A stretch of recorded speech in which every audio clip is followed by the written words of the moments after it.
ইনকলাব জিন্দাবাদ জিন্দাবাদ জিন্দাবাদ ইনকলাব জিন্দাবাদ জিন্দাবাদ জিন্দাবাদ ইনকলাব জিন্দাবাদ জিন্দাবাদ জিন্দাবাদ ডিব্ৰুগড় জিলা নিৰ্মাণ শ্ৰমিক ইউনিয়ন জিন্দাবাদ জিন্দাবাদ জিন্দাবাদ CITU জিন্দাবাদ জিন্দাবাদ জিন্দাবাদ CITU জিন্দাবাদ জিন্দাবাদ জিন্দাবাদ CITU জিন্দাবাদ জিন্দাবাদ জিন্দাবাদ আমাৰ দাবী হ'ল আমাৰ শ্ৰমিকবিলাকে পঞ্জীয়ন কৰাৰ পিছত তেওঁলোকে শিক্ষাবৃত্তিৰ পৰা আৰম্ভ কৰি পেঞ্চনৰ পৰা আৰম্ভ কৰি মেডিকেল বেনিফিট বিবাহৰ বেনিফিট এইবিলাক সকলো পাব লাগে।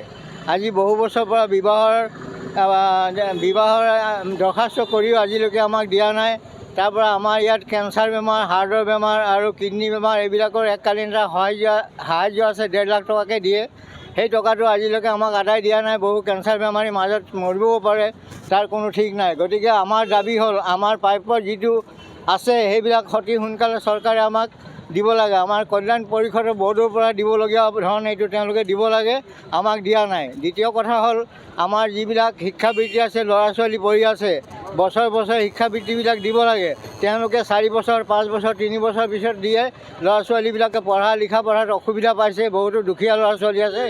শিক্ষাবৃত্তিবিলাক সময়মতে পালে তেওঁলোকে সকলো কাম কৰিব পাৰে, সকলোৱে ভালদৰে লিখা পঢ়া কৰিব পাৰে। তৃতীয় কথা হ'ল আমাৰ কিছুমান শ্ৰমিকে, নিৰ্মাণ শ্ৰমিকে আপোনাৰ পেঞ্চন পাই আছে। পেঞ্চনটো আপোনাৰ আজি যিবিলাক পাই আছে তেওঁলোকৰ পৰা আজি 2.5 বছৰ হ'ল, এতিয়ালৈকে সেইবিলাক দিয়া নাই।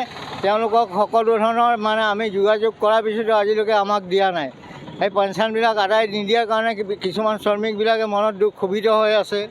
আৰু 3 নম্বৰ কথা হ'ল কিছুমান আপোনাৰ পেঞ্চন এপ্লিকেশ্যন কৰিছে, আজি 2020 চনৰ পৰা এপ্লিকেশ্যন কৰি পেলাই থোৱা আছে, আজিলৈকে আদায় দিয়া নাই।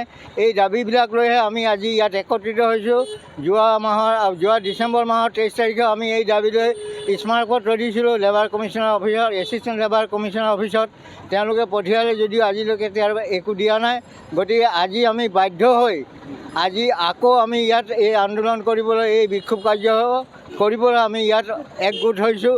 গতিকে আমি সকলোৰে সহযোগ কামনা কৰি আজি আমাৰ এই বিক্ষোভ কাৰ্যসূচী আৰম্ভ কৰিছোঁ। কথা হ'ল নিৰ্মাণ শ্ৰমিকসকলৰ যি দাবী, সেই দাবী বাৰে বাৰে স্মাৰকপত্ৰ দিয়াৰ পিছতো, বাৰে বাৰে গভৰ্ণমেণ্টক হেৰুৱাই দিয়াৰ পাছতো এই দাবীবিলাক আমাৰ বনা নাই।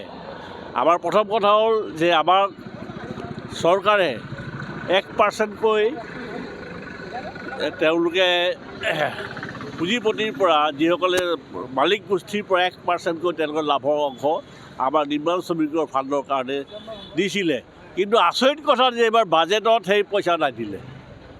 বাজেটত কোনো পইচা দিয়াৰ কাৰণে, বাজেটত পইচা নিদিয়াৰ কাৰণে আমাৰ মানুহবিলাকে যিবিলাক হিত লাভ পাব লাগে, যিবিলাক স্কলাৰশ্বিপ পাব লাগে, পেঞ্চন পাব লাগে, এই সকলোবিলাক আগন্তুক দিনত বন্ধ হৈ যাব উপক্ৰম হৈছে। গতিকে ইয়াৰ বিৰুদ্ধে আজি আমাৰ এই সৰ্বভাৰতীয় ক্ষেত্ৰত আমাৰ ধৰ্ণা কাৰ্যসূচী আৰম্ভ কৰিছে। যিকোনো খবৰৰ বাবে যোগাযোগ কৰক 7099017330 লগতে 7099017110 নম্বৰত।